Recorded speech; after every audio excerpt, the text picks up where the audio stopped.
Our speaker this evening is John U. Bacon. Many of you, perhaps most of you, know John already, so I will keep this short. He's a local boy, UM grad, career in journalism with the Ann Arbor News and the Detroit News, frequent appearances on radio and television, author of well-received books on sports and business, including Bo's Lasting Lessons in 2007, 3 and Out in 2011, and Fourth and Long, The Fight for the Soul of College Football last year. John has copies of some of his books off to my left behind you for signing and for autographing and for sale after his presentation. John is teaching at UM this semester as part of the LSA theme semester, Sports and the University. His topic this evening is college football, past, present, and future. And given recent events on this campus on the football line, I suspect some of you will have an interest in what he has to say. So please join me in welcoming John Bacon to the podium.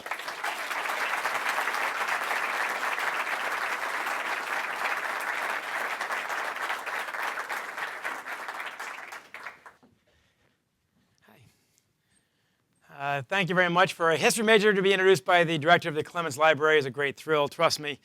We were just teaching Albert Kahn and Eddie Kahn in my class yesterday on the history of college hockey. That lecture was.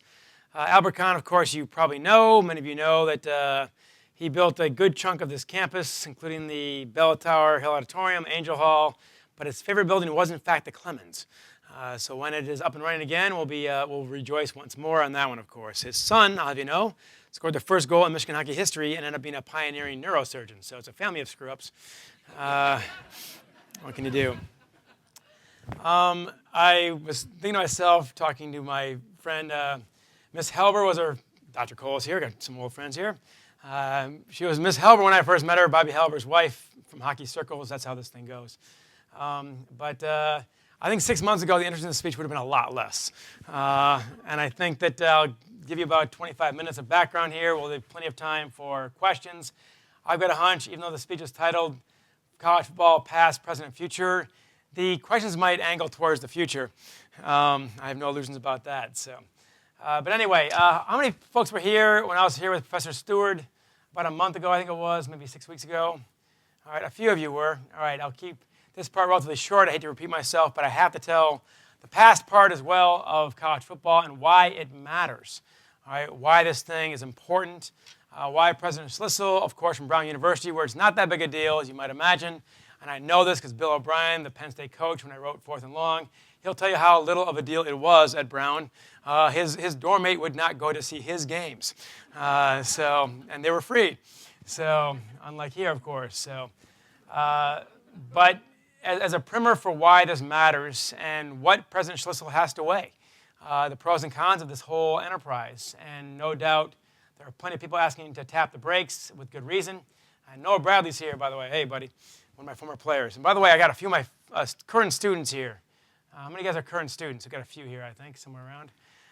They get extra credit, by the way, by writing a story about one of these presentations, not just me, but anyone else. I don't know what the rest of you people are doing here, but you get no more extra credit, by the way. So you're on your own. Probably the punch and cookies, I assume.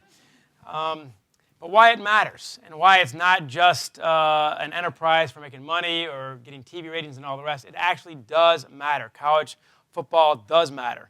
And I'm going to go back to 1787, and not for very long, I promise. But in 1787, Thomas Jefferson described the Northwest Ordinance as follows: religion, morality, and knowledge being necessary to good government and the happiness of mankind, schools and the means of education shall forever be encouraged. And how important are those words? They are engraved on the mantle of Angel Hall. Just walk across the diag, you'll see those above the pillars in 10-foot-high letters. Because without those words, there is no University of Michigan, there is no Angel Hall, there is no Big Ten, there is no system of public education in the United States, the first one in the world. In 1787, this is a radical, revolutionary idea. If you are the king or queen of England or France, all right, making sure all your subjects can read is not really a good idea. All right, if you're going to run a democracy and we're going to vote, there we go. I'm a geek. There we go. Yes, I voted. Put that one right there. And if we're going to run the country, we better know how to run it. So that's how our system of public education started. With that on the university end, of course, public schools are pretty obvious, but they even had provisions in there to start a are systems of state universities.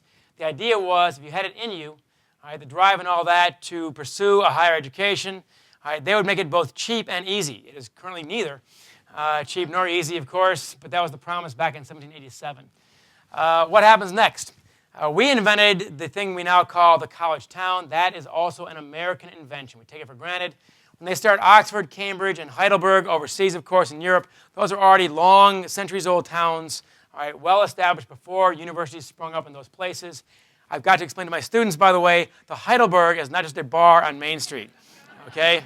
It's also a town in Germany, and it turns out a very esteemed university going way back. So they already had towns, Oxford and Cambridge and so on. We didn't. So what we do is we either knock down the forest, or we build up the corn, whatever else, in Bloomington, Indiana, in West Lafayette, in Ann Arbor, certainly that applies. And Ann Arbor in 1824, you've seen the boundaries up by Jackson Road and so on, here on street. 1824, it starts with Allen and Rumsey, of course, founding the town. You West Quaders might have lived in Allen or Rumsey House. That's who it's named for, the people who founded this town. Growing up in Ann Arbor, as he said that I did, is true, of course. We got all this wonderful stuff in fourth grade about local history, about these great pioneers, these early settlers, and how brave and courageous they were. Allen and Rumsey were nothing more than land flippers, and one of them ended up in jail. All right? These guys are not heroes, sorry. They're real estate flippers like you see nowadays. Nothing special about these guys, but they were not stupid, except for the guy ended up in jail, apparently. They were not stupid. They knew that for this town to grow, for the land to increase in value, to make money off their investment, they had to have something big come here to increase the value of the land. So what they first bid for, of course, early on, was the state capital, and that, of course, went to Lansing, Michigan. So they bid next for the state penitentiary. I'm not kidding you. And doggone it, we lost to Jackson, Michigan. So as a native Ann Arborite, I'm not asking for a recount of that vote. We're quite cool with the third prize, which was, of course, the University of Michigan. It starts in Detroit in 1817, but they lured over to Ann Arbor in 1837. So when you call up 764-1817, you are not calling the number, the year of the founding here, but in Detroit, which is also a high school time, I believe. So now you've got the college town. I guarantee you any town in America named Oxford, Cambridge, or Athens was born as a college town. Athens, Georgia, Oxford, Mississippi, Athens, Ohio, Cambridge, Massachusetts. They're all basically, Cambridge might have come before Harvard, but I don't think so. That's the one exception to that. I guarantee you any town called State College, Pennsylvania, or College Station, Texas, was created as a college town. All right, I'm very confident of that. So Ann Arbor is no exception. Of course, bordered by state, North U, East U, and South U. This is the land that Allen Rumsey gave to lure U of M from Detroit to Ann Arbor. Free land was the whole idea. The whole idea is get this here. We start selling land to you poor students at unbelievable rates currently. And that worked, of course. So now here's the catch. You've got hundreds and then thousands of single 20-year-old men and women, all right, hundreds and thousands with no parental supervision. What could go wrong? And of course, everything goes wrong very quickly. A university president was heard to remark not so long ago that Ann Arbor has been disgraced coast to coast as a place of revelry and intoxication. And that was not President Shapiro in my day complaining about the $5 pot law. Of course, that was President Erastus Otis Haven complaining about drinking on campus in 1871. All right, that is 8 years before college football even showed up in Ann Arbor. So I explained to my students, by the way, yes, you invented beer pong. You did not invent beer. All right, it's been around for a long time, and yes, 20-year-olds have found it very appealing for a long time as well. All right, what happens next is violence in the form of football. And we didn't call it college football, of course, in the 1860s. We called it football. There was no other kind. Baseball, I don't care what you saw in Field of Dreams. The sport was born and raised in New York City, and Ken Burns made that very clear in his documentary, of course, on baseball, and he's right. Basketball, of course, we know exactly when and where and who created basketball. It's Dr. Reverend James Naismith, December 1891 in the Springfield, Massachusetts YMCA, and that's how the sport spreads. If you want to know why Lithuania is shockingly good at basketball, you can thank the YMCA of Lithuania. All right, the Christian missionaries went over there, started the YMCAs in Lithuania. Stalin, after World War II, stamps out Christianity, but they kept basketball, and now you have NBA All-Stars from Lithuania. All right, hockey, of course, starts in the ponds of Canada. Where does football start? What do you need for football to grow? You need two things that almost never go together. You need huge swaths of land. The first football field was 140 yards. all right, much bigger than it is today. And you need dozens of 20-year-old men willing to collide for 2 hours for no apparent reason. All right, where do you find that? Both things at once, only one place, a college campus. All right, and that starts November 6th, 1869, when Rutgers takes on the College of New Jersey, currently called Princeton, I think for marketing reasons. I lived in Princeton for a year, I can say that, by the way. Rutgers beats Princeton in a thrilling game, 6-4. Must have been a real fun game to watch, I'm sure. For 1 week, Rutgers is the #1 team in the nation. Unfortunately, they had a rematch against Princeton that weekend. The next weekend, they lose the game. They have not been back since. So welcome to the Big Ten. That's a smart move there. Don't get me started on that one. So the game is up and running. 10 years later, some guys from Michigan go to Chicago. Marshall Field was actually a field right before a department store. They play the guys from Racine, a college in Wisconsin since defunct, and they beat them in another thriller, 1-0.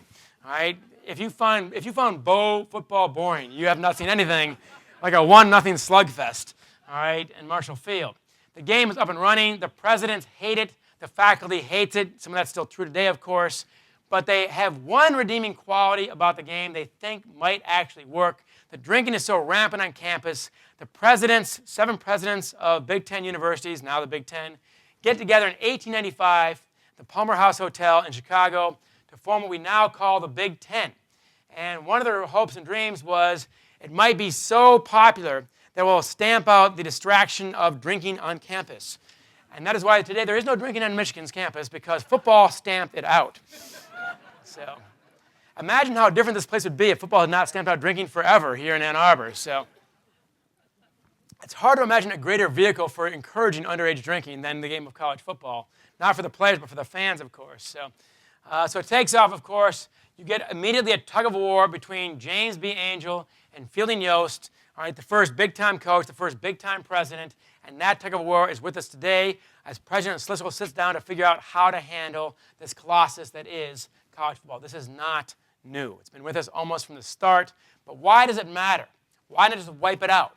Who cares? All right, my argument for that is simple. From 1817 to about the time I was born in 1964, 50 years old now, the state taxpayers of Michigan paid over 90% of the budget for the University of Michigan, for Michigan State, for Western Michigan, and all the rest. All right? Right now, that percentage is down to 4%. It is a state school in name only. If they pulled the plug tomorrow in Lansing, it would take us months to realize it. All right? That's how little help Michigan gets now from the state of Michigan. So, but those first 140 years or so, the state taxpayers never said no to the University of Michigan. And that is through the Civil War. And 1 year after the Civil War, Michigan is the biggest university in the nation. So state taxpayers did not go cheap on U of M during the Civil War when their students were fighting over there, of course, down the South. World War I, the Great Depression, World War II, the voters never said no to Michigan. During the Great Depression, when the rate of unemployment in Toledo, Glass City, where they make the glass back in those days for the windshields for their automotive industry, the unemployment rate in Toledo was 80%. In Ann Arbor, in the same decade, it was 10%. All right? That's how much U of M was supported by the state taxpayers of Michigan. It's an incredible stat for you there. All right? They were not slowing things down, amazingly. So why?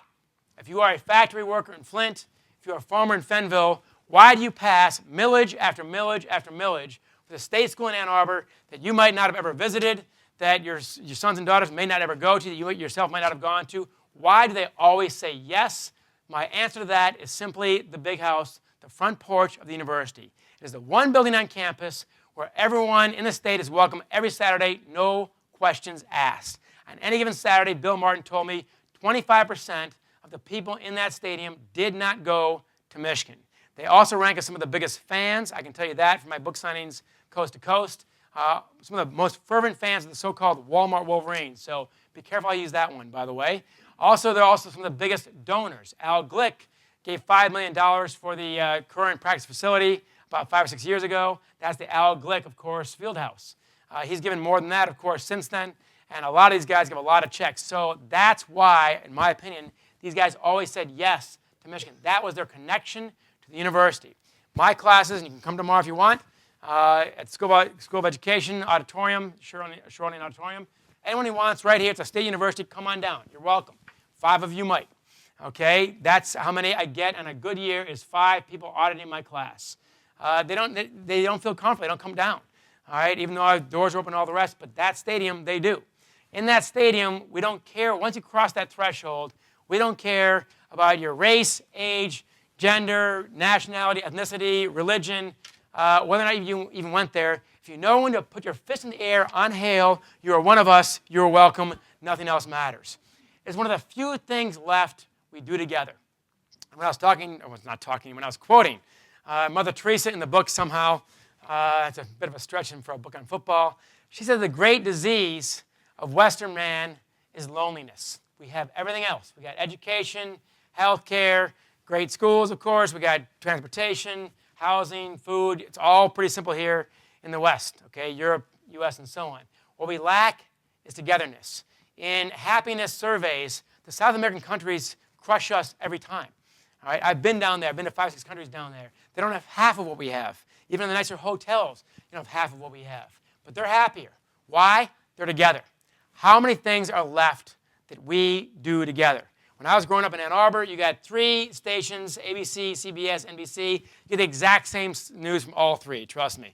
All right? We did not go to, by the way, now you have charter schools, home schools, prep schools, and all the rest. We had none of that when I was growing up. We just hopped on a bus. When the bus stopped, you got off. All right? Wherever you got off, that's where you went to school, including Clegg Junior High School with my man Stu White right there, or Huron later on. All right? We had no choices back then. We're balkanized now. What's left? I would argue college football is one of the last things left that we do together. On a campus this diverse, racially, and every way you can name. Every state's represented here. 60, 70 countries at least are represented here on campus. How many languages? 65 languages they teach here, and many native speakers are here as well. All right, we do all this apart. What brings us together? I would argue again, Michigan football is one of the very few things that passes that test. I was talking to Father Ed Zetters, a Methodist minister in State College, Pennsylvania. Very thoughtful guy. He's written a lot of papers and presented them at conferences overseas, pretty well known in his circles. He's also a big Penn State fan, probably with no choice, I think, in State College. He said to me, it's imperative, it's part of worldwide Methodism, that we believe it's not enough to get food and shelter, to be a full human being, to live a full life. You also need a place to stand, people to stand with, and values to stand for. And he said, I think we do a pretty good job here at my church providing all 3 of those things for our parishioners. But I can't help but notice the church down the street holds 108,000 true believers. And that's also a danger. It's also a threat. If you get so blind by the religion, you can't see what's right and wrong. You can't blow the whistle on things when they're out of whack. That can be a danger as well. It can also be a danger when this thing is so popular. All right? Our love for this is so completely irrational. All right? That's where they've got us. I wrote that 2 years ago in Fourth and Long. I said, man, watch out. These guys, the money makers, have figured out that we're crazy. All right? They figured out that we are irrational about this love toward the players. They've taken for granted the fans and the players. And the second they protest either side, we got problems. I thought the problems were 5 or 10 years out. I was off by a factor of 10. The problems are 5 or 10 months out. All right? Within months of the book coming out in January, the Northwestern players, whom I know quite well from the book, including King Coulter, all right, they filed to become a union with the National Labor Relations Board, and they passed the first test, and that one's still knocking around the courts now. All right, I could not imagine that happening that fast. I could not imagine that happening in Northwestern of all the places. They treat their players better than almost anyone else out there. All right, they got a 94% graduation rate. The school hasn't got that. All right, it's an amazingly productive place. They do it the right way. They've got no real academic backdoors. Those guys are hardcore. So that really surprised me. And what also did not surprise me, but the speed of it did, is what happened here on campus, here in Ann Arbor. All right, the empty seats you now see, and I don't care what they're announcing, by the way. Look around you. Okay, these seats here are very comfortable. All right, the ones that cost $2,000 aren't. All right, these are free. Those aren't. You get 18 inches on center, as I used to say when I was a carpenter in college. 18 inches on center. How many of you fit 18 inches on center? I'm not passing judgment here. I'm just saying. Okay, and when it comes wintertime and you're wearing a winter coat, there's no way we can all fit 20 to a row. Man, when 5 guys are gone in your row, nobody can tell, all right? You're still cheek to cheek all the way across that row. So 5 guys, 1/4 of the crowd can be gone. If it's distributed properly, you can't tell, all right, let alone the large swaths of people. So that is the danger I warned about. It's come to pass faster than I thought. And here we are today. So now we are at a crossroads like I've not seen, even in my studies, since 1905, when 18 football players died playing football, most of them in college, and Teddy Roosevelt, then in the White House, was so alarmed by this, and being a Harvard man, he wanted to save the game. He loved football. He brought the presidents of Harvard, Yale, and Princeton into the White House and trying to save the game. What they came up with was the NCAA, what we now call the NCAA, which worked for a long time. It ain't working so good anymore, so well anymore. Of course, I already said ain't. What do I care about good? I don't know. I already lost the grammar test there. And that's where we are today. But I'm telling you right now, we are living in the middle of a crossroads that they'll be writing about 100 years from now. When I was writing all this stuff 10, 15 years ago, things were pretty boring for the most part, pretty dull. Things got really exciting the last 2 years. And it's amazing to me how fast it happened. It's amazing to me as much money as college football is making now, which is a ton, no question about it. All right? I have never seen it in such a state of crisis as we have right now. The NCAA, I give about 5 years. And if I'm off by a factor of 10 again, call it 5 months. Okay, so that is also in serious danger. They're losing lawsuit after lawsuit. The judges no longer protect them. They're in big trouble now. And again, the passion of Michigan fans, which I have shared since the time I was born at U Hospital, spent all my life here. I grew up not knowing you had an option, all right, to be a Michigan fan or not. There were no Michigan State fans when I was growing up in public schools in Ann Arbor. Now they're rampant. We must crush them. The revolution is upon us, people.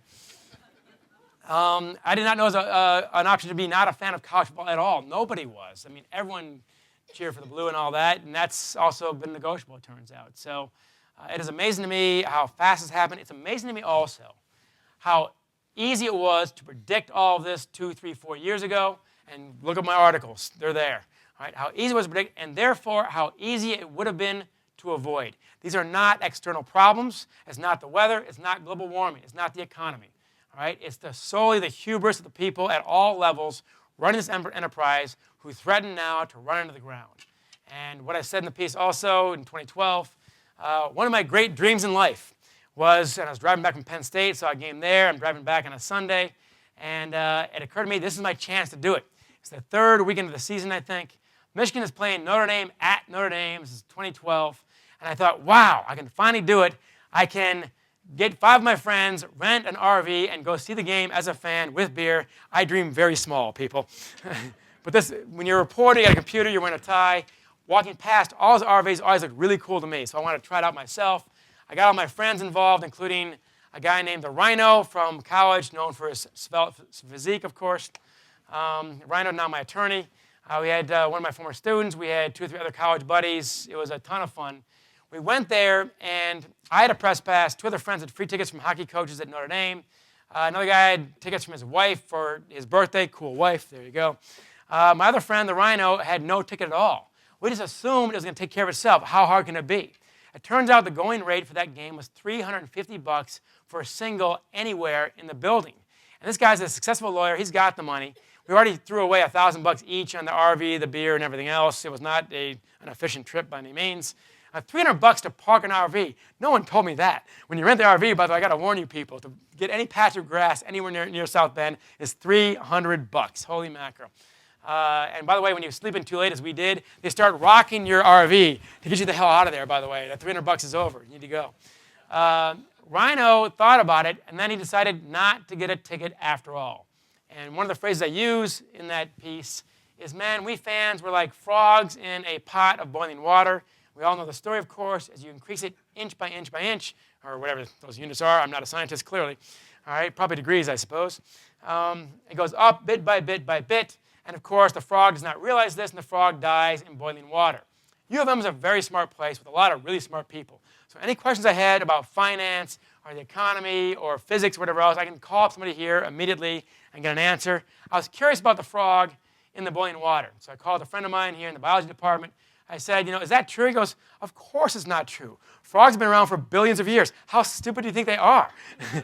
If they didn't know what hot water was, they would not have lasted this long. The frog jumps every time. And I realized, wow, my friends and I are dumber than frogs. Awesome. I'm getting charged $2,000 to sit in the 10-yard line, and I pay like a chump every time. So that, to me, was enlightening. However, we are catching up with the frogs. People are beginning to jump and say, why are we doing this? When you lose the fans, man, you got a big problem.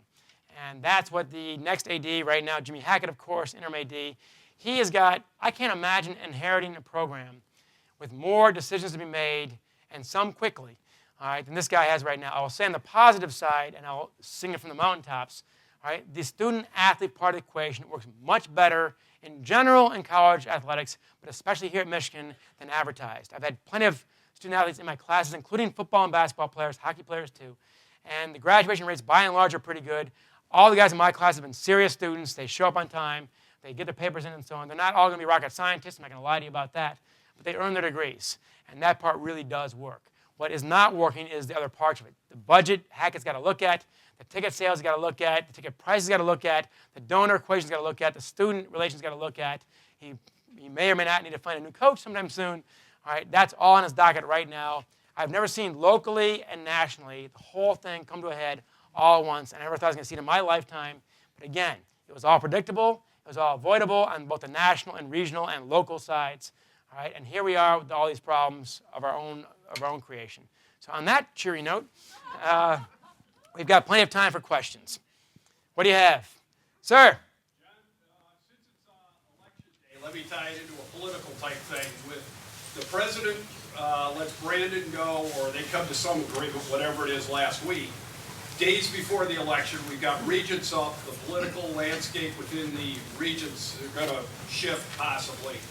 Do you think that played into the president's decision much with the, because it appears the Democrats hate Brandon for whatever multitude of reasons they've got. Fisher and Richter are, a little more friendly, but whatever. The question is, of course, you probably heard him pretty well, I think. The regents, they're 6-2 right now as of today.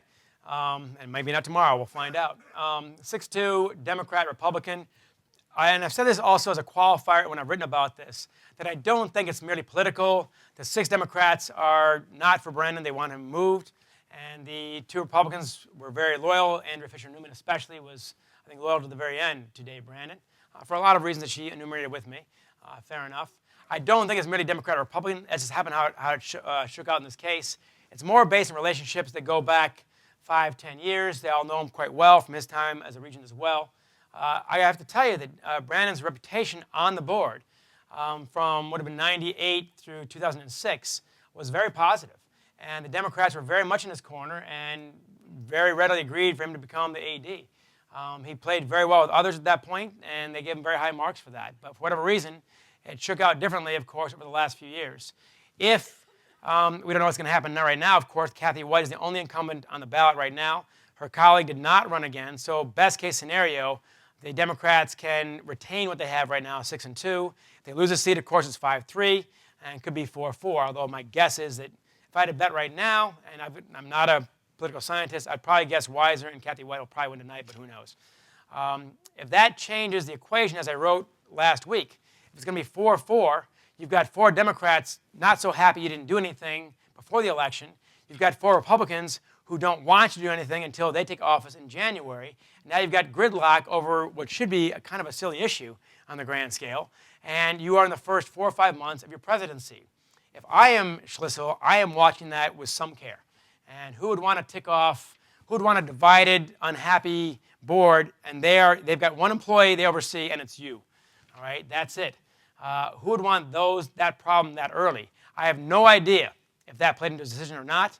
Obviously, the emails you probably are aware of that flashed on MGO blog, I think might have been the final straw on this issue. I can tell you from my own experience with those emails, I've been receiving those for 2 years from disgruntled fans and readers and so on who've sent dialogues to me that they had with Dave Brandon, which are very similar to the ones that Brian Cook published on MGO blog, which you did get verified as near as you can with any email. There's always a margin for error of somebody playing hijinks. But he had him checked out with, I believe, an Air Force encryption expert as well as a Google expert. That's pretty good. And the department did not deny it. They only said there's nothing more to say about that. So I think they do hold. Those did not surprise me that he was getting those. It did surprise me that he could get them all verified and had that come out. I think that probably accelerated the decision more than anything and might have made it almost impossible to do much else if you're in President Schlissel's shoes at that point. Look, those people receiving those emails, and I know some of them, all right, are donors. All right, they're season ticket holders. They're lettermen. They're faculty right here on campus. And I don't think any of them really liked what they read. So, by the way, on that one, all I said to my class the next day was, lesson learned, students. When you hit send on an email, it is nuclear waste, and you cannot get rid of it. All right? Somebody somewhere can find it without too much trouble. All right? So think twice. Give it 24 hours.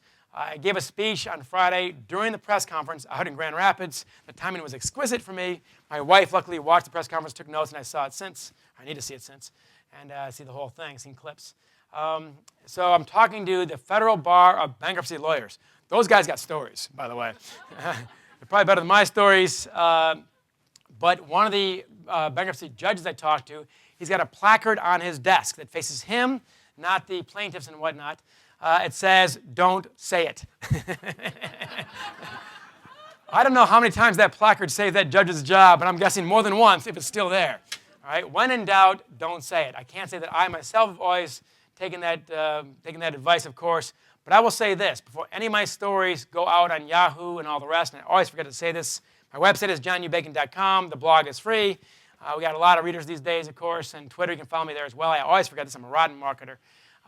But before it goes out, I always send it to people who know Brandon well or whoever I'm talking about and say, where am I being unfair? All right? I do this as a matter of course because otherwise you get egg in your face. And I have pulled back certain things where even people who did not necessarily like the job that Dave Brandon was doing said that that's actually not true because they know more than I do, and you back it off. Really simple. Your one goal always is the truth. That's it. So whatever happens after that is someone else's issue. And long story short on your question, I have no idea if it was on Schlissel's mind, the election coming up today. It would be on mine, but I think the emails probably made it very difficult to do anything else. By the way, now.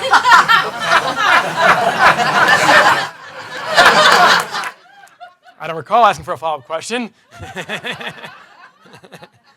He jumped in fast. This is how press guys do it, isn't it? This is how it feels to be up here after a game. In fact, I do. And I never, by the way, for the record, I never mentioned it when they got pulled in the first place. I've never mentioned it since then. I get questions. I'll answer them, honestly, because there's no point not, of course. But on Monday, somebody in the department, not yesterday, but 8 days ago Monday, asked to meet with me. I've got to know her a bit over time. And she wanted to get relations, wanted to re-recognize North Korea, I guess, or something. I don't know. So we sat down, and we've talked before. This fall. We sat down and talked some more, and she said, oh, by the way, if you want a press pass, you can have one. And just to give you the background on it, what happened in August of 2013, the book had already finished. Dave Brandon already read the book. All right? It did not go press pass, then book. It went book, then press pass. That's vital, because what I was writing was not in response to anything. All right? It was not vindictive. It was not in revenge. It came first. And most of the articles you're reading now are drawn from that book. The research, the data, the quotes, and all the rest. 80-90% of it comes in some form from that book. The thinking, updated, of course, and with the new facts, but most of it comes from the book. The book came first. The press pass got pulled second. So anybody says, the one thing I can't stand in line, he's just mad because the press pass. Man, one of us is a lot bigger than that, all right? And it's the 5'8" guy in front of you, all right? A press pass to me means very little. I am not a daily reporter. I don't have a beat. I don't have a job, all right? I'm a freelance writer. I write books. My being there or not makes almost no difference, and you see how it's not really helped stop me from doing anything I need to do the last year and a half. But as a symbol, it's certainly there. I applied again, and I asked a friend of mine, just the usual stuff. I didn't even apply. It always got sent to me for years. So August came around. I go, hey, so-and-so, a friend of mine. I'll keep her out of it. I said, should I be curious as to why I don't have a press pass yet? And she wrote back to me legal language, and she's a good friend of mine. And she said, I've been told to tell you that you have to apply for a press pass through a full-time media outlet, which I have not had since I left the Detroit News in April of '99, which is not, they haven't seemed to notice that for the first 13 years, but year 14 apparently is an issue. I could not help but write back to my friend, because we've got an ongoing joking relationship. I said, oh, yes, that also includes X, Y, Z, and about 14 others I named, who are bloggers who've never made a dime in media whatsoever. And she writes back, and this broke my heart. She just writes back, tears, period. He made her do the dirty work. And if you've got a problem with me, I go by the Bo rule. Call me. You know, Bacon, I hate your work. Boom, fair enough. All right, you're the boss, that's how it goes. Making up some fake rule that only applies to one author out of 40 freelancers who are up there. I'm writing for the Wall Street Journal and Yahoo when I'm writing books. I'm not altogether unknown. So that's how that one came down. I never protested. I said, hey, it's a big boy business. It's his press box. He can do whatever he likes. If those are the rules, so be it. And I said nothing about it for months until people noticed, and on the radio they got questions, and that's how it came up. It's not me grinding an axe. And likewise, sure enough, someone asked me that question tonight about getting the press pass back. I've got one back for this game. I forgot how boring the press box was, by the way. You guys all think the press box is great. It's boring as hell. It's an office, all right? The party's out there, all right? We're the office. There's no cheering in the press box. You cheer once. They put a PA announcement on saying there's no cheering in the press box. And my good friend Jeff Larkin, my first editor at the Ann Arbor News, a longtime colleague and friend, he'll tell you this. The second time, they actually will escort you out of the press box. You wear a coat and tie. You bring a computer bag. There's no cheering. There's no beer, certainly. You can't have any beer in the parking lot beforehand because now you got beer in your breath and all this. It's not much fun. The last year and a half has been awesome, all right? I wear jeans, Michigan colors, sweatshirts. I drink plenty of beer. I can go hail on the victors. After the game, I go home. It's great. All right, and I got a press pass for Maryland, and frankly, I'm not sure I'm going to use it because why would I? It's not that cool. So that's the whole press box thing. There, 5-minute answer for that, but it comes up enough that I want to get that one out of. And my having said that won't make any difference at all. Trust me. It's going to be 10% on the blogs. I'm going to say it anyway. It's really not even 10%. Only 10% actually comment on blogs. Only 10% actually read the comments on blogs. Only 1% actually do the writing. So it's actually a very small percentage. People forget that also. But there's your spiel on that one. So there you go. Sir. Thank you for your talk, Mr. Bacon. Thank you. By the way, thanks everyone for coming down. Thanks to the great grad library staff, including the lovely Ms. Helber. Thanks to the Clements Library, which I believe in wholeheartedly. People don't realize what an unbelievable gem we have in this library system here at Michigan. Millions of volumes, all right, and especially the Clements Library, which was Albert Kahn's favorite for a reason. If you've not been there, get there after it opens. Don't go tonight. It's illegal. All right, but anyway, I want to get that said as well. A lot of people talk about the Michigan man and woman of character, and you look at the athletic directors that we've had since Charles Baird. We really are like, if Miami of Ohio is the cradle of coaches, you could argue that Michigan is the standard or the cradle of great, legendary athletic directors. I might steal that one. That's pretty good. But be that as it may, what type of, in this day and age with college football being so huge, I mean, nobody could argue that at least David Brandon brought in profits. Probably his CEO background helped. I understand the new athletic director interim, Mr. Hackett, has a CEO background. Certainly that would help. But what other attributes, what types of things based on the athletic directors that were successful here in the past should we be looking for in our next athletic director? You know your history, first of all. It's a very good question. Charles Baird was Michigan's first athletic director in 1898. He's the one who made it. The great invention at Michigan, by the way, was making the athletic department fiscally independent. All right, it beats the forward pass.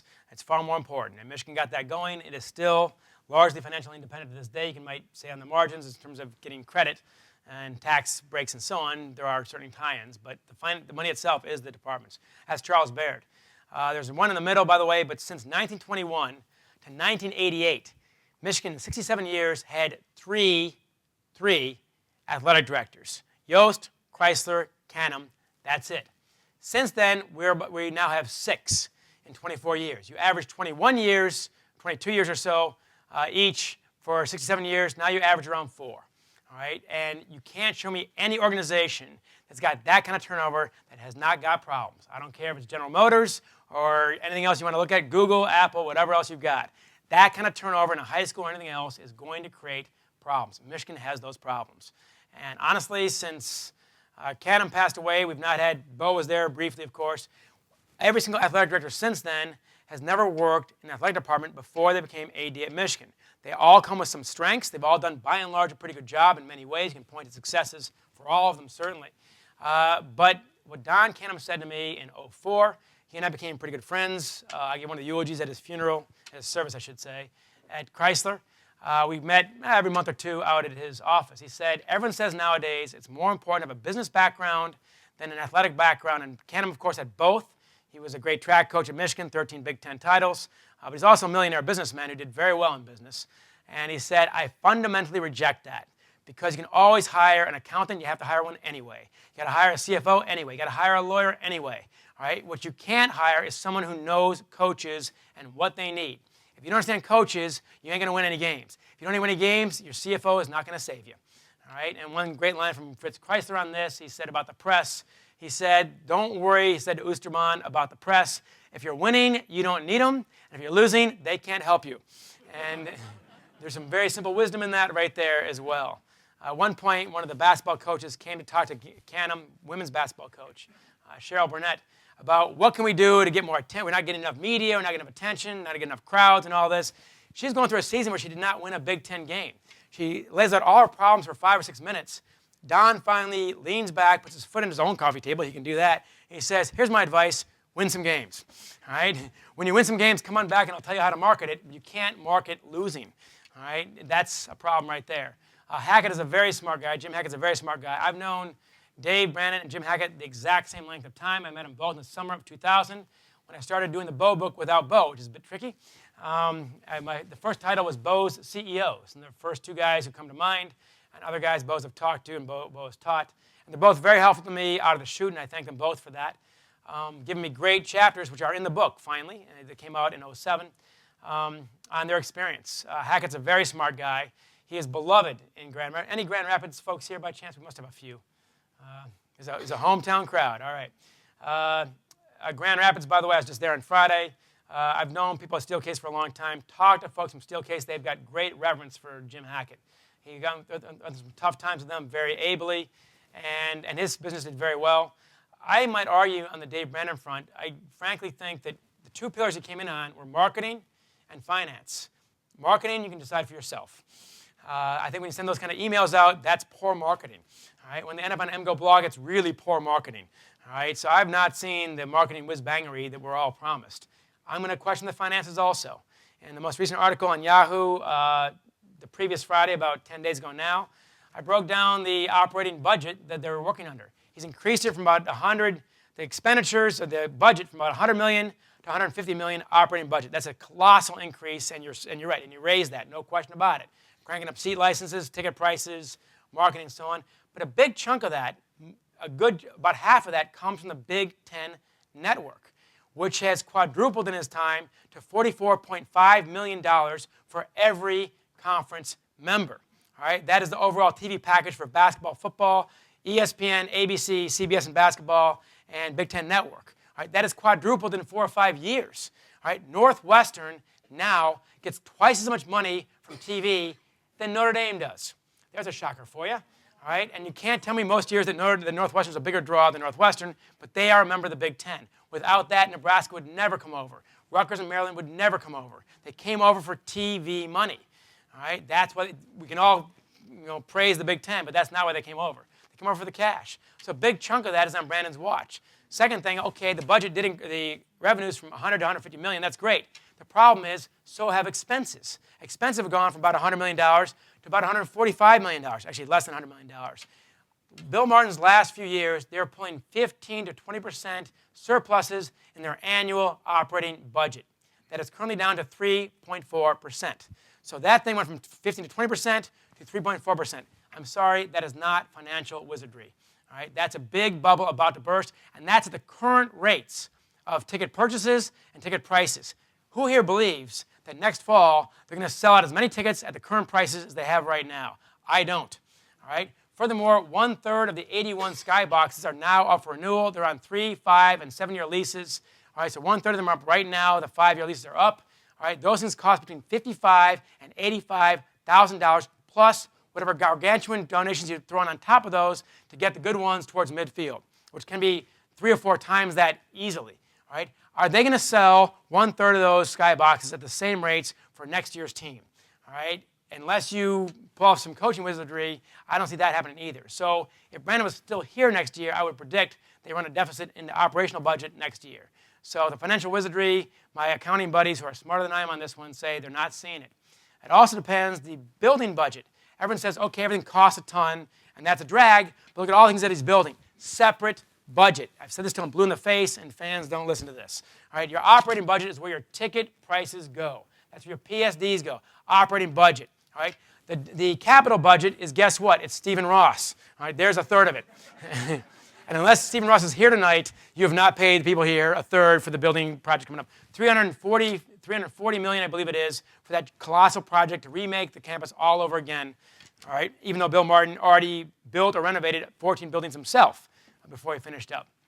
Most of Brandon's project, the only one that's been finished to my knowledge, is the Schembeckler Hall, which is 23 years old at that point, for $12 million, and I guarantee the people who paid Bo, they wrote him checks, the Towsleys and all the rest, all right, gave Bo the $12 million for that, did not think the building was going to be knocked down after 23 years. They're not very happy, by the way, as you might imagine. I wouldn't be either. All right, so the one building finished, to my knowledge, on this campus was Schembeckler Hall. Chrysler was Bill Martin. The skyboxes are Bill Martin. The soccer, the gymnastics, the tennis, all those are Bill Martin. So that's another myth that gets thrown out there that all these buildings were built under Brandon's watch. They weren't.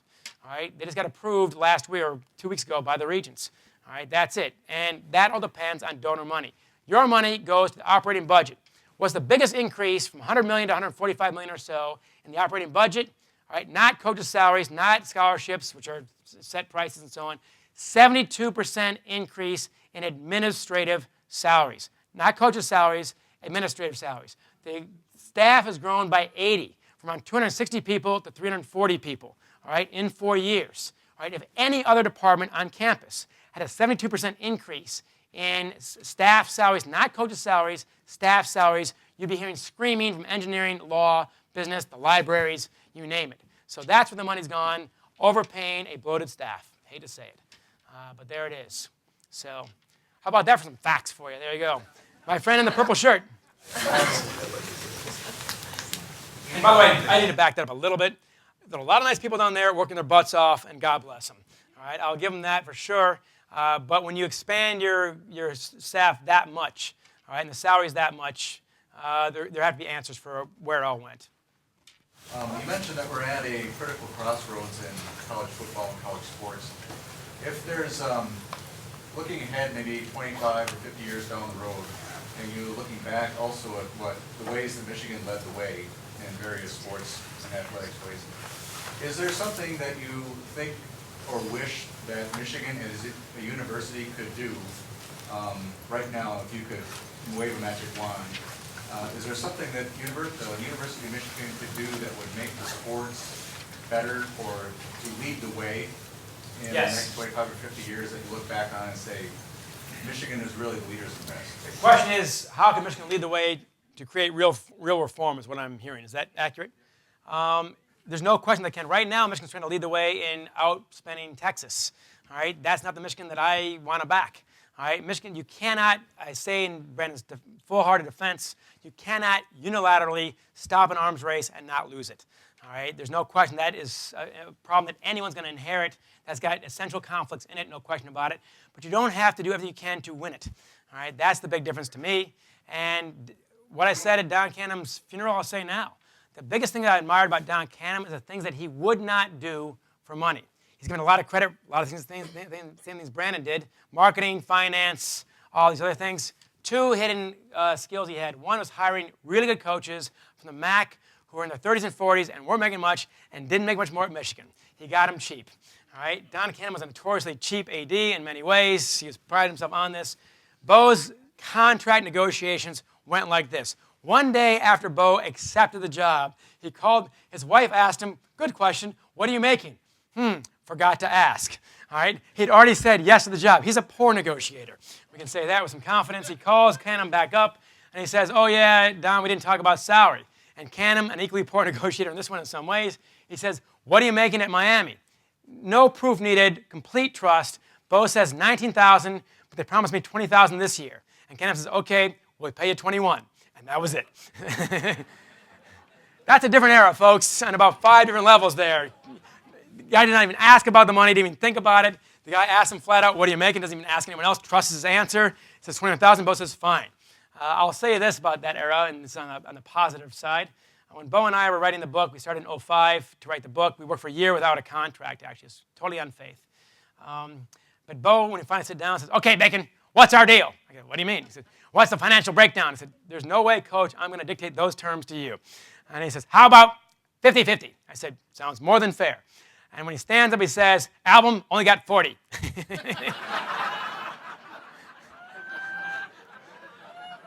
I thought, I freely concede he's a much better writer than I am. He got screwed on that deal, clearly. But the cool part is when Bo then puts his hand across, puts his hand across and he shakes my hand. He's got the big old beefy lineman's hand, and I shake his hand. I always had to expand my hand when I shook Bo's hand to make sure I didn't get it crushed. And I go like this, and shakes my hand, and then he yanks me towards him, so I'm 2 inches away from his face. He goes, Bacon, if we're writing a book on fundamental values and a handshake deal is not good enough, we are both screwed.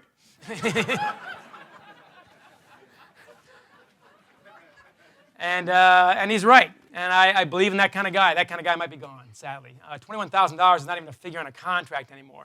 But to answer your question, to back it up, how do you reform it? How does Michigan get back in the leadership of that? Michigan's got a pulpit. Michigan's got a voice that only, I think, Notre Dame could come close to equaling. All right? It's pretty much those two. Whatever Michigan says matters, and it matters greatly. All right? And we have not used that voice in decades, in my opinion, to try to slow things down, to be a voice of reason, to say, hey, where are we headed with all this?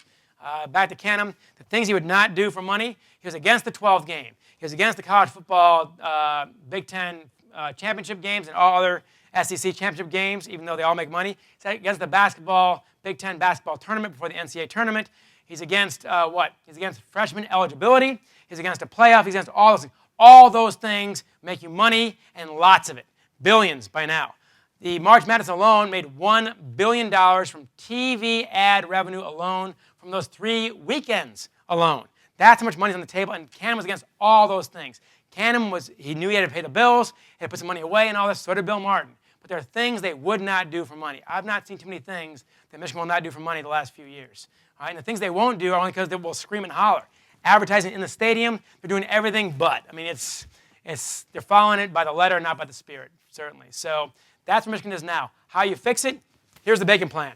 All right? You can go ahead and Google my name, Bacon Yahoo Reform. It's on there from a year ago. I laid it out. The biggest way to reform college football and basketball I got from Don Canham, freshman ineligibility. Make them ineligible for 1 year. Make sure they're students. Give them a year to get their bearings. All right? Find out what college is all about. If you don't like that, all right, go somewhere else. All right? And if you don't like that, the NFL and the NBA are now forced, I believe, to create viable minor leagues, which is the exact same thing that baseball and hockey players have had since before college hockey and college baseball even existed. All right? Those things started decades before the college ranks started. All right? And what don't you have in college baseball and hockey? The same kind of problems you have in college basketball and football. If you don't want to be a student, if you want to get paid, one of my students, Robbie Zornick, was a star player at Michigan. At the end of December, middle of his sophomore year, he decided it was not for him. He signs a huge deal in the NHL with the Plymouth Whalers. He goes right up the street, 15 miles, and he plays the Plymouth Whalers in the CompuWare Arena. All right? If that's what you want, go for it. It's not fair to do what we're doing to these student athletes when they have no choice. And right now, you have no choice. You have no real choice. All right? Why don't they have a choice? Because the NCAA thinks they have to have a monopoly on this, and they're afraid that minor leagues will threaten the popularity of their product. That is so moronic, it could only be the NCAA. All right? Here's why. If the minor leagues were a threat to college football and basketball, why isn't the NFL or the NBA? All right? They're pros. They're a hell of a lot better than the minor leaguers. All right? The Lions at their worst, and we have seen this, people. The Lions at their worst. In '97, the Lions were horrible, of course, and the Michigan Wolverines were the #1 team in the country, national champs. Ask anybody who knows anything about football, they would crush Michigan by a mercy rule at the end of the first quarter. On that Michigan team, you had maybe a dozen or so, maybe almost 2 dozen NFL draft picks. And the Lions, they're all draft picks. You have 55. All right? They would crush the Wolverines. It's not even close. And Michigan draws 110,000, and they draw 55. All right? We are not cheering excellence. We're cheering passion. We're cheering identity. We're cheering belonging. We're cheering values that we believe come to our team in a way they don't to the Lions, the Bengals, or whatever else. The Lions, the Bengals, the Patriots, all they stand for is a can of Coke. They're just marketing organizations. That's it. All right? When they line up in the tunnel with the winged helmets, all right, and this affected me from the time I was 5 years old watching this. It still gets me. All right? They line up, looks like a beehive. All right? The band kicks in. They explode out of the tunnel. They touch the banner. I think we are morally superior to the Buckeyes. I really do. All right? Maybe I shouldn't. Maybe I'm crazy. But I think that. And I love the Red Wings. They're a great one organization. Ken Holland is fantastic. Illich family's done a lot of good. But it's not a moral cause. All right? The Red Wings are not a moral cause. There's not a set of values that goes with that. All right? There are here. And so the people who are against the minor leagues don't know why we love college football and basketball. They've not stopped to think about it. And that's why they don't know how to sell it in some ways. So anyway, there's my long answer on that one, is how to reform it. Freshman eligibility to create minor leagues for football and basketball. That's how you do it. And everything else can be a round peg in a square hole. It's all in the margins, and it's never going to really work. So yes, good to see you again. Good to see you too. Could you tell us where, in the history of things, where IMG and Duderstadt fit into this picture and for the future? I should know more about this than I do. The question is, when did IMG, International Management Group, which runs a whole lot of sports, and they represent countless athletes, pro athletes, of course, where they fit into the Michigan equation and all the rest, and Duderstadt. I believe it was Bill Martin. It's long after Duderstadt. It was Bill Martin who signed on with IMG to do a lot of the marketing for Michigan, including the radio shows and so on, the hockey radio show, the shows you hear during the week, Tuesday, Wednesday nights and so on. Those are all IMG things and so on.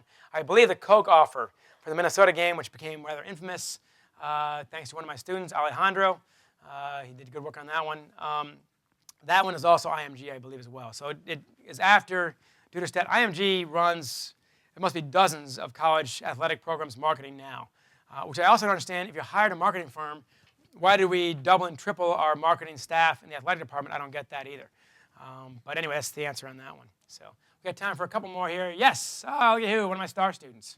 I was wondering what you think of previous players coming out and talking about their disappointment or they don't share the experience that fans have had, and the fact that, like Schlizzle was talking about at his press conference, that what's most important for the athletic department is our student athletes and how you I guess mostly how you balance the wants of student athletes versus the fans.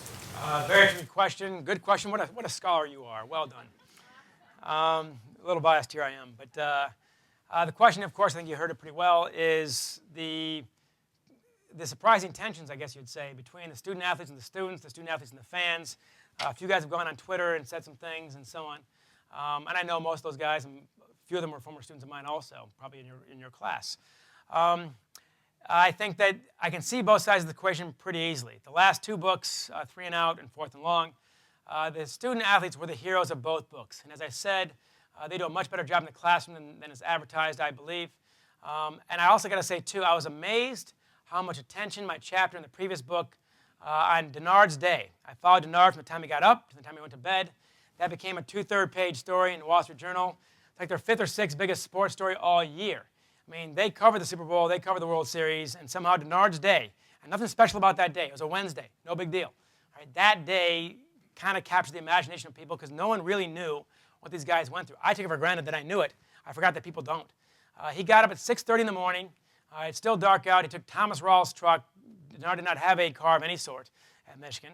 And he's offered a pile of money from other schools down south and all kinds of other stuff, and he turned it down. He'd go down to he had a bad knee before the Michigan State game, went down to physical therapy for about an hour. He had to go in the cold tub, 55 degrees, and run around in that for a while. He's from Deerfield, Florida, man. He does not dig in the cold tub. Trust me on that one. He goes home, picks up Devin Gardner, his roommate. They go back down to campus. They go to 2 classes. They have to go. The one concession they make to their star status, they have to go to the bathroom during class. All right, they got to sneak out because they try to go during the break. They can't get back to class on time because they get stopped.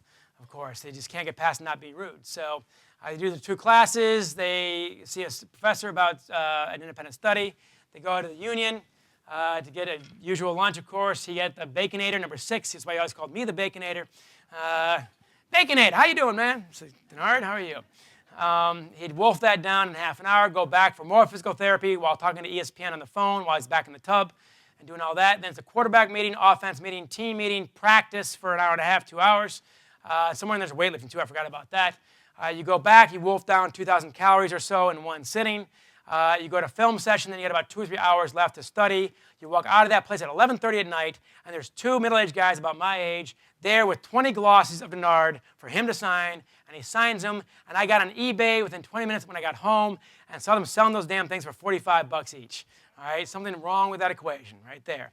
And I, by the way, was exhausted. And all I'd done is watch Denard for about 16 straight hours. He was fine. I was spent. All right, that's what their lives are actually like. And everybody says it's a free ride. Yeah, go live it. All right, and then when the bus leaves Schembechler Hall on a Friday afternoon to go to the campus inn for their Friday nights, and they work the whole day, meetings, film sessions, you name it, the whole night. Those guys, when they drive out at 3 o'clock and they go past all the beer pong games going on State Street, they look out the windows like puppies, all right? They're like this, like, wow, that looks like a lot of fun. And when I saw their lives, even being Denard, which is a pretty good deal in some ways, I would not trade my experience as an undergraduate history and English major, I am hockey player, whatever else, I would not trade for what he did. And what Devin Gardner said to me, what Denard said to me, he said, man, everyone says it's a free ride. If you saw what we did for our sweatsuits and the hats and the flip-flops and everything else, you would give it all back and pay for college yourself. And I asked Devin Gardner, if you weren't a quarterback at Michigan, what would you be? And he's a very serious student. One of his professors, Jeff Merrill, great professor, also great guy. He called me up and asked me, do you know Devin Gardner? I go, yeah, very well. And he said, I just want you to know, he has the best questions I've gotten in class in 30 years. It's the professor calling me. And he doesn't care that Devin Gardner's a quarterback. All right, so I asked Denard, what would you be if you weren't a quarterback? He said, oh, I'd be a baseball player. I love baseball. I said, Devin Gardner, what would you be if you weren't a Michigan quarterback? And he thinks about it, and he says, an A student. All my classmates are the best and brightest from New York, Chicago, D.C. They can pull all-nighters all the time. I get 2 or 3 hours a night. If I try to pull an all-nighter, bars will kill me in the weight room the next day. You cannot do it as a student athlete, all right? And you just can't. And he said, you know, I'm getting B's and I'm working for them. But I get 2 or 3 hours a night, that's it. So you're not redrafting your papers at that level. So that's the student athlete side of the equation, which I'm very, very sympathetic with. And by the way, anybody sending these any adults especially, sending these athletes nasty emails or booing college students on the field, I have no patience for that. All right, we are the people who can't do what they're doing now. All right, if you want Denard Robinson to come up to your office and start booing you in the cubicle, go ahead. All right, but he does not do that. He never responded to any of this stuff. The stuff he got was amazing. And now Devin Gardner tells us getting emails with the N-word in them and things like this is like, holy smokes, you know, this is where we are in 2014. Amazing. Now the flip side, that's the student-athlete side. The student side of the equation is also valid, in my opinion. All right, the price has gone up astronomically in the last couple of years, up to $295 for season tickets. All right, that is by far the biggest in the Big Ten. It's not even close. It's gone up by about $100 in the last couple of years, and a worse schedule, fewer games, and all this business. They're treated very poorly. They're not asked about general admission. They got thrust upon them. It kind of killed the experience there. And the basketball situation, by the way, no one's written about this yet. And I'm trying to stay off it because I don't want to just, you know, tell the same story, whatever else. I'm waiting for somebody to write about the basketball ticket situation, which is far, far crazier for the students. I'll tell you what you do when the spring of 2013, they're saying, you know, begging students, if you want to go to Michigan State and Indiana, you better get season tickets right now or else you're not going to get in. So instead of selling 2,000 student tickets, they sold 3,000 student tickets. Nobody is that bad at math. All right? Nobody cannot figure out that that is 50% more than seats you have for the students. So they made this new deal where you got, I think, 5 pods of 4 games each, and you got to call up and email in. Do I have it right? You got to email in within 24 hours if you plan on going to the game or not. So what if you bought the damn tickets? We don't care. All right? If you say you're going to the game and you don't, I think, is it twice or once? Twice, you don't get to use the tickets for the rest of that pod. All right? How is that legal? All right? Let alone ethical, let alone smart. All right? That is stunning to me, and no one has had the guts. I mean, why I'm writing what I'm writing? Because the other people in the media are writing none of this, and we all see it. I have no idea why they're not writing this stuff. It is insane. It is illegal. So if you say you're going to the game 3 games before Michigan State, and you didn't go, and you do it again, you don't go to Michigan State, and you don't go to Indiana, even though you've paid good money, and they resell your ticket on StubHub for what they can get, which is basically making them the scalpers. That's where the students are pissed. All right? I see that side also. And what the two sides better understand is a great line from Ted Lindsay. He's a friend of mine, old Red Wing hockey player. He's gotten 700 stitches in his head. That's got to be a record. I did a story on him for Maxim magazine on the 700 stitches, and we became friends in the process, and we've stayed in touch since. He's an amazing guy. When Ted Lindsay laughs, you can't tell what the hell's going on because there's so many conflicting scars. It looks like a broken mirror. I don't know what's going on. His wife's laughing. Can't be all bad. But I have immense respect and affection for Ted Lindsay. When we're out for dinner with Ted Lindsay, I've gone out a few times with him for dinner. His wife has always got black and white trading cards they made themselves, supersized, 4x6, with all the stats in the back. She's got a Sharpie ready to go. She pulls it out of his purse. People come up all the time during dinner with Ted Lindsay. He interrupts his dinner, not out of chagrin. He stands up, he introduces himself, asks what you do for a living. All right, how would you like me to sign this? Would you like a card? Yes, I would. Who's it to? Absolutely. He signs the card, and this happened repeatedly during our dinner in suburban Detroit. It always happens. All right, and after he sits down, he said, John, you better understand something. Jack Adams did not pay my bills. That guy did. Boom. And what the student athletes also better understand, and I'm sympathetic to them completely, all right, but the reason that people are unhappy, where do the new facilities come from? Where does the new track come from? Where do the sweats come from? Where does where the coaching come from? It comes from the people in the stands. It's not Dave Brandon. Dave Brandon didn't pay for all that. You did. All right? And both sides have got to understand the other side. And somebody needs to lead that now. I recommend the AD, for example, would be a good guy to lead that. All right? To understand that both sides better understand each other before it gets divisive. And now you got a problem that you can't patch up. All right? So that one's got to end now. So there's my long answer for that one. Sorry. Yes. By the way, can I have a little more water? Is that possible? Thanks. Got time for a couple more here. Jeff, my man in the back. Larks. Former amateur sports editor, of course. So accepting all the missteps that have occurred, the treatment of people, does last week truly happen if Michigan is 7-1 in football and competed in a major bowl the last 2 years? Does any of this discussion ever emerge, or was it inevitable in your mind? Obviously, winning solves a lot of problems, and losing creates a lot of problems. There's no question about that. The question is, does last week happen without the team being whatever it is now? It's 3-4, 3-5 then, I guess, and going to Buffalo Wild Wings bowls and things like this. Does it happen anyway?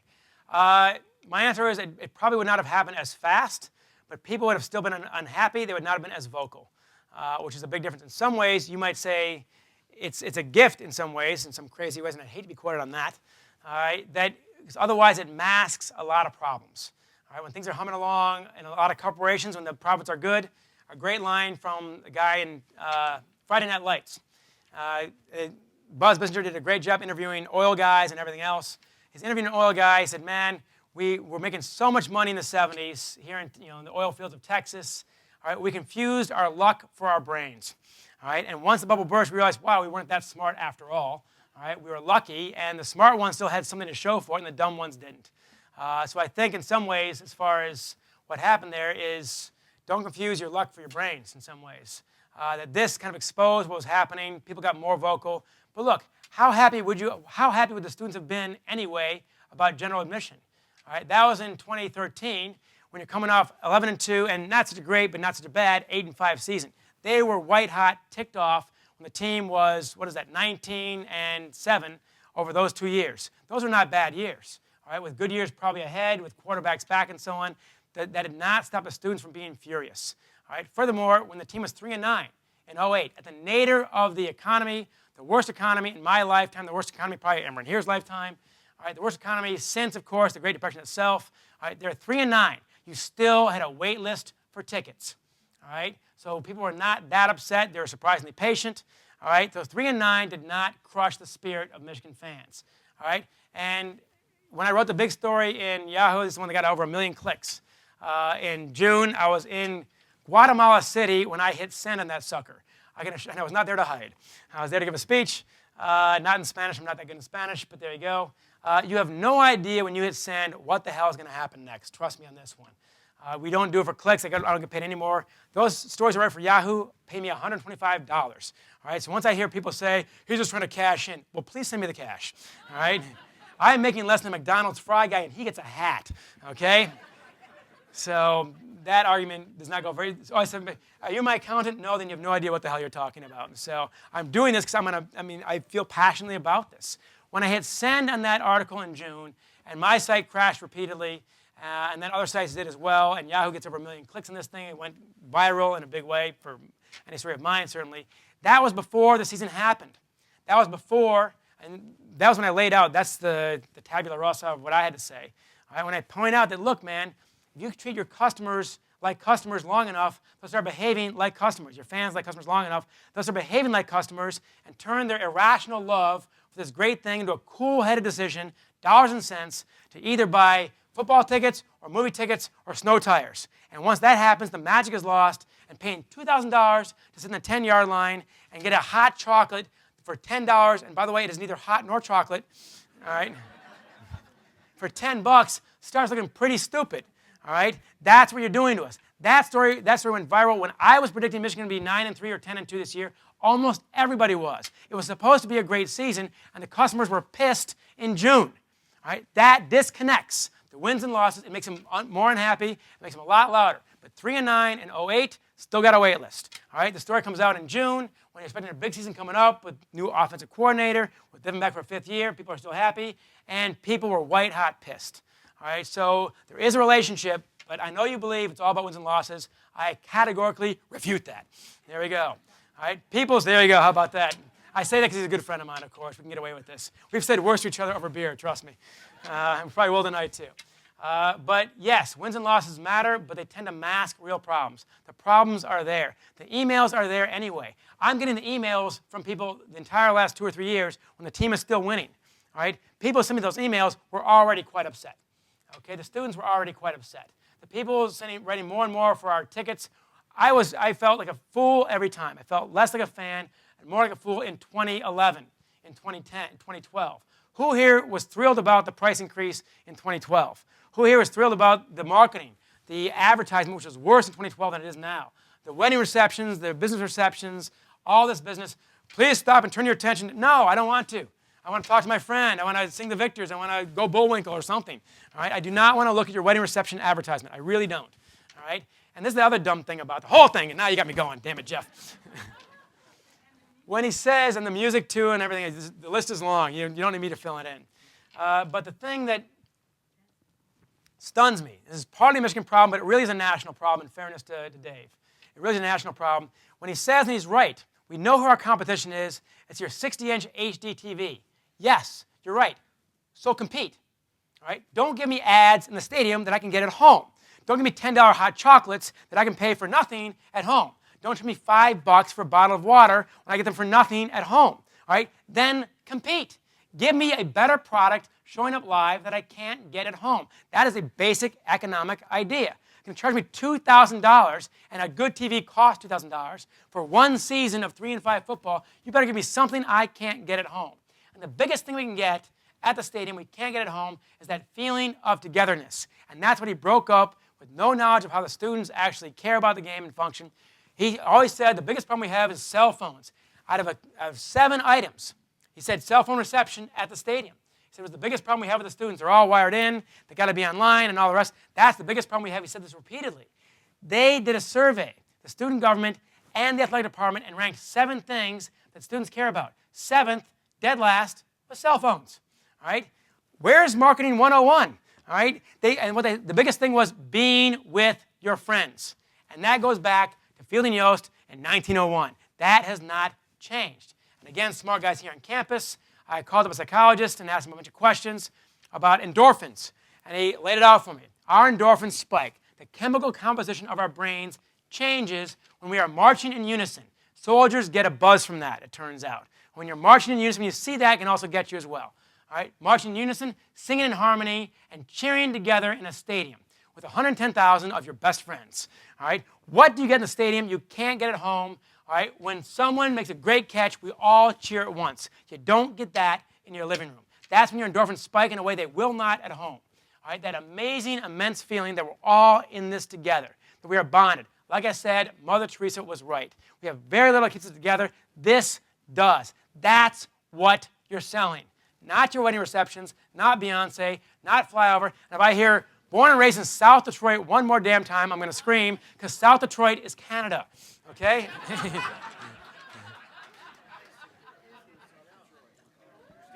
I'm on a roll, sorry. And we can't be here all night, so it's 8:40 already. You guys got things to do. I got to play hockey at 9 o'clock, actually. No, it's 7:20. Oh, hell, I'll go. Just kidding. I can't even read a clock. You're listening to me, and I can't read a clock. You sure you want to listen to all this? So anyway, that's what they're selling, and that's why that sense of togetherness was getting broken down bit by bit by bit. It would still be a problem. You're dead right. All right, it would last a lot longer. Or it would be grumbling at a different volume level, no question about it. If the team was in fact 7-1 and going to a bowl game, no question about that. All right, but what I wrote in the book in 2012, you're hanging yourself out there so long. I forget the exact quote. It's only my quote, and I still can't remember it. All right, somewhere in there I can dig it up from an essay, whatever else. that you're hanging out there so well that if you ever stumble upon a mediocre season, you are in big, fat trouble. I wrote that in September of 2012 when they're coming off the 11-2 season. I said, look, if you press the fans this much, you better go 10-2. All right? Because if you go anything less than 10-2, it's going to blow up. All right? When you are doing it the right way, and Bo goes 6-6, you still have a wait list for tickets in '85. All right? When you go 3-9, you still have a wait list of tickets in '09. We are durable fans. We are resilient. We don't bail on the Wolverines that easily. They're not mad at the team that much. They still like the players and all that. It's all the crap that goes with it. All right? Remove the crap. Give me an experience I can't get at home, and we will, in fact, show up. So, by the way, there you go, Lark. I owe you a beer for that, by the way. There's a 10-minute answer to your question. Yes? So some of us who have been in the student section for a while, grad students, have noticed degradation of the culture of the student section, particularly... Oh, wait, I want to hear this. Yeah. I want to hear about the degradation of the culture in the student. I used to be a student myself, by the way. I don't know how much degrading it could get than what we were doing in '85 and '86, but I want to hear it. Particularly with general admission and with younger students who don't necessarily know the traditions being now lower in the bowl and in areas so that they don't know when to do the wave, they don't know when to do certain cheers, or a lot of those actual traditions I feel like are being lost also with losing. You don't get to do certain things. You're not going to do the wave when you're losing in the third quarter. And so I don't know if you... There you go, Lux. You won't do the wave when you're losing. There you go. Well, they try, but some of us just don't know what's going on or like, what are you doing? So I don't know if you had any... Yeah, I don't know if you had any comment on, kind of losing those traditions in the student section, and are we going to have to make new traditions, or how's that going to influence things this week as well? Look, the student section, usually around 25,000 seats strong. It's gone up and down over the years, but now it's bottoming out right now. That is the engine for the entire stadium. That's obvious to anyone who's there. I mean, when the wave hits the student section, man, it rockets. And then we old people, of course, and I'm now in that category, we slowly go groan and get up and do this. All right? But it all starts, the chants, the cheers, the wave, it all starts in the student section. The whole stadium relies on the student section. And one thing I was arguing for 15 years ago, and I doubt he did it because I asked him to, but I said about the Chrysler Arena, it's a movie theater. I said what you need to do is cut out the bottom, exactly what they did. Cut out the section, add bleachers, put the students down there, give us a pep band, not a jazz band, and that place will rock, and it has. I don't think Bill Maher's going to give me any credit for any of that, nor should he. All right? But I was calling for that because you need the engine to drive the whole thing. And that's what you have going now. The engine is broken because it does go freshman, sophomore, junior, senior, and all this stuff. And that's what drives it. And without the traditions being passed down in that order, I don't have to tell you it will not work. It already does not work. And that's why you see fewer and fewer students showing up for these games. Because what they came there for isn't there anymore. And it's not, I don't think, 3 and 5, 4 and 5 is a factor, but it's not the overwhelming one. Students were there at 3 and 9. They're there at 5 and 7. There you go. You're there. And the student section was still very strong. When it was freezing cold. I mean, Oh, wait. we were there, well into the fourth quarter. So. Exactly. And you lose that. And look, that's the whole thing. Noah Bradley's one of my star hockey players, one of the best players I ever coached. A fine scholar as well. He recalls that we had a name, by the way, back at the sophomore, junior, senior thing.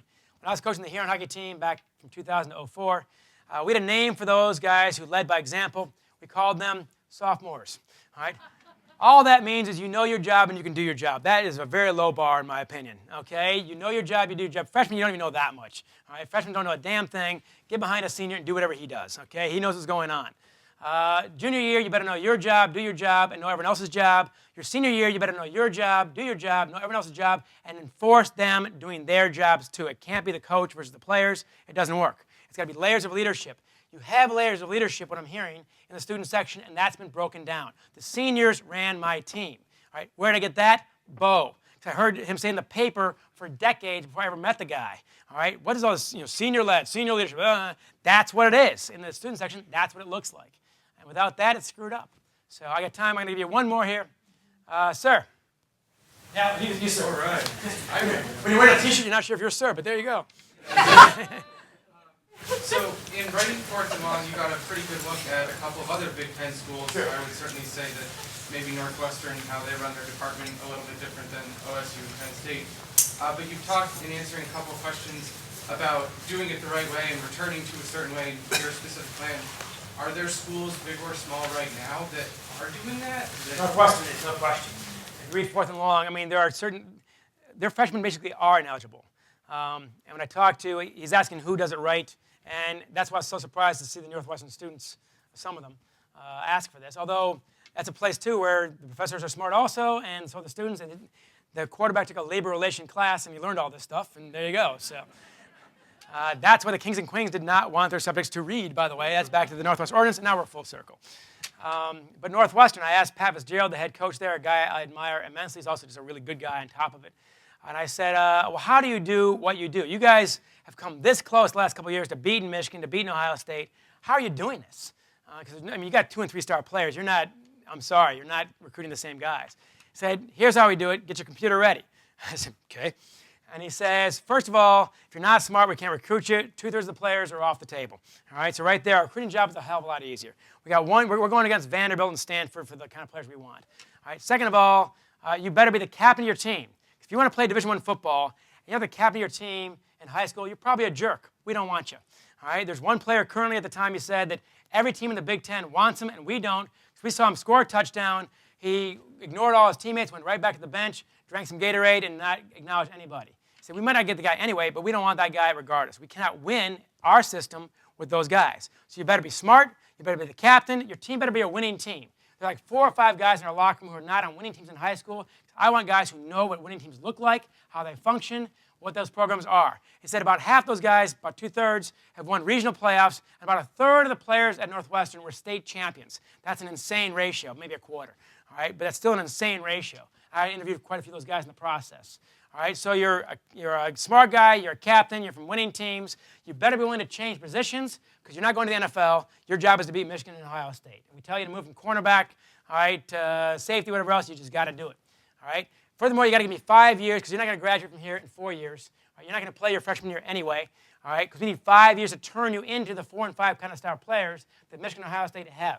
All right, and the last thing is you better come here pissed off because those guys didn't recruit you.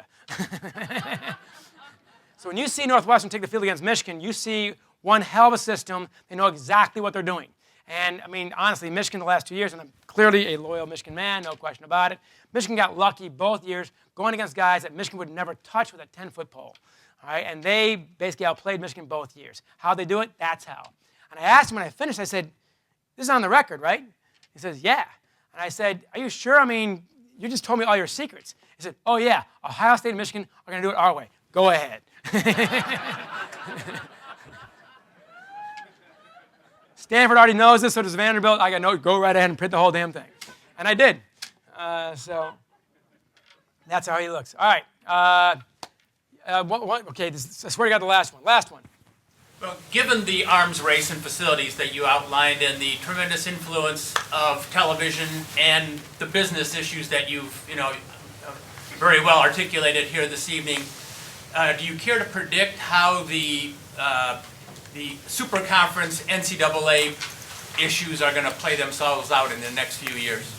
Super Conference NCAA, what's going to happen next? It's not going to be good. It's going to be that much closer to the minor leagues. The 65 power teams, of course, the 5 power conferences plus Notre Dame, they basically strong-armed the NCAA to say, give us what we want, or we're going to break off. And they've got all the power in the world to do that. It's not Oberlin and Worcester that keep the NCAA going. All right, it's Michigan, Ohio State, Penn State, Notre Dame, and all the rest. So the threat was real. As usual, Mark Emmert, who stands for nothing that I can figure out except for himself, and his own bloated paycheck from a nonprofit. By the way, since when did guys running nonprofits make $2 million a year? How did the PGA and the NFL? PGA and the NFL, by the way, are legal nonprofits. Who pulled that one off? All right, that is a stunning fact to me. So I've got very little respect for Emmert. They caved, and now the 65 teams run things, and it'll get that much closer to a minor leagues. And by the way, once that happens, who's running the shop? If you know that Alabama is your overlord, and you can't afford to tell them to do anything differently, who's going to bust Alabama for all the crap going on down there? And as far as that goes, I interviewed Mike Motti. He's one of the stars of the latest book at Penn State. He's now at the Vikings, an amazing young man. He's from Louisiana. He's recruited by all the southeastern teams and so on. And we went over all the things they do, and they're all consistent. Any coach who's coached down there, I've talked to those guys. The coach and the players tell me all the same stuff. They give you a $100,000 credit card from a player with someone else's name on it that no one knows, all right, and you can crank it up to $100,000. They channel money through the churches, because who in the South wants to go after a Baptist church? Good luck getting reelected after you pull that one off. Cam Newton, the Heisman Trophy winner, the only weird thing about that one is the money got caught somehow because his dad was that stupid, all right, about bragging about it, basically. They also give your parents jobs, not at the university, but in the city or the county for the rest of your life. So if they really want a quarterback who might be poor in Mississippi or Alabama, they offer you a 20-year job at Parks and Rec with a gold-plated retirement package. That looks pretty good. There's not a damn thing the NCAA can do about that, all right, because it's not their jurisdiction. So that's how they do it. And Mike Motti turns to me and he says, okay, we're going back and forth. We talked every Wednesday most of the season for 2 or 3 hours. And a lot of it was BS, but a lot of it was work. And he says, okay, you know what's going on. I know what's going on. How come the NCAA does not know what's going on? And I looked up and I thought, I don't know. All right? How is it possible that we all know this stuff in the sports writing business? All the players know this, all the coaches know this, but the NCAA doesn't. And the answer is the guys with the money are running the whole thing. All right? They're no longer the sheriff, they're the saloon keepers. All right? And if you're a saloon keeper and a sheriff, all right, here in Ann Arbor, city of Ann Arbor, and you own ricks and scorekeepers, or skeeps, sorry, and you're also the sheriff, how much underage drinking are you going to catch? How much excessive drinking are you going to catch? There's no money in catching guys. All right? There's money in beer. All right? There's no money in catching Alabama. There's money in $574 million for the 3-game playoff in January. $574 million. That's the opening bid, people. Don't think for a second that it's not going to expand both in dollars and games. All right? That's who's running, all right, college football. So it's going to be, in 5 years, it's going to blow up in some way or other. The lawsuits, they are losing and losing and losing. The 2 planet killers are the lawsuits and head injuries because there's no real solution for that. And once the lawsuits start on that one, you got a big problem because unlike most workers' comp problems, these guys have tons and tons of video footage. A worker at Ford doesn't. All right? When you see a guy stumble out of the huddle and go into the wrong team's huddle or go the wrong direction or whatever else, that guy's got film. All right? That guy's going to win his lawsuit. So that's the 2 things that could change. I'm going to close by saying, as far as the whole thing goes, I hope it's clear a few things out of this. One, obviously, I'm passionate about the University of Michigan, and I'm passionate about college football. 2 things I love the most. I love Michigan far more than college football. And if college football went away, I'd still love the University of Michigan, no question about that. This place is my whole life. Born in U Hospital. My dad was a doctor over there all my life. My neighbors, of course, are professors and so on here. Friends go here and so on. This place is just under the United States of America in my estimation, as far as things I care about most. All right, now, when you start writing about this stuff, in 3 and Out, the first year I was hearing some bad news about things going on at U of M, not just Rich Rodriguez, but also U of M, athletics and so on. I ignored them because I thought, man, that's impossible. The second year I thought, okay, I keep on hearing this from good sources. The third year I finally looked into it. It wasn't all true, but a lot of it was. Now you're me. It's January. It's 2011. All right, Rich Rodriguez has been fired, and you're not writing the book for him. That's got no impact whatsoever. And by the way, he never had editorial control over anything. All right, if he did, he liked the book a whole lot more than he does. He does not like the book. All right, if you read it, there are reasons why he doesn't. All right, so anyway, if you're me, what do you do? What do you do? You have the information that you know is true. You got sources willing to go on the record at risk to their career, their email accounts, and all the rest. And one thing I discovered from the last 2 books, resilience is very common. We all talk about how resilient. Man, most of us in the Depression, World War II, you trod on because you have to. Resilience is quite common. What is exceedingly rare is moral courage. All right? Someone willing to stick their neck out for a principle or a people, all right, at risk of themselves with nothing really to gain from it. And the people coming to me were doing that. All right? If they're willing to do that, I better honor that. All right? That guy's got some guts. That woman's got some guts. They went on the record with things they knew were going to be controversial. And I'm looking at the data. What do? I harken back to Bo. I go back to Don Canham. I harken back to Nick Delbanco, Maris Vanowskis, and Terry McDonald, 3 of my mentors here at the University of Michigan. All right, I don't care what you study at the University of Michigan. I can call up a psychologist about endorphins. I can call up a biologist about frogs. I can call engineers about all kinds of stuff. Their way of doing their work, the methodology, is always very, very different. They all have one thing in common, 2 things in common. Almost everyone here is in the top 10 in the world of what they do. It's an amazing place. Anything you care about, walk across this diag, and some worldwide expert not only knows about it, he'll talk to you about it and help you learn it. That's an amazing, amazing place, and I prove it every week when I call up with my dumb questions. All right? They answer the phone amazingly, and they tell me smart things. All right? That's one thing they got in common. The second thing is, whatever field you're in, engineering, law, comparative literature, whatever else, the whole goal is one thing, to pursue the truth wherever it leads without fear. And that is how I was educated here at the University of Michigan. No one ever told me, Don't write it if it might create a problem. Don't write it if someone might not like it. Don't write it if it might cost you money or cost you positions, whatever else. Everyone, all three of those guys, always say the same thing. What's true? What is true? That is the only question that ultimately matters, period.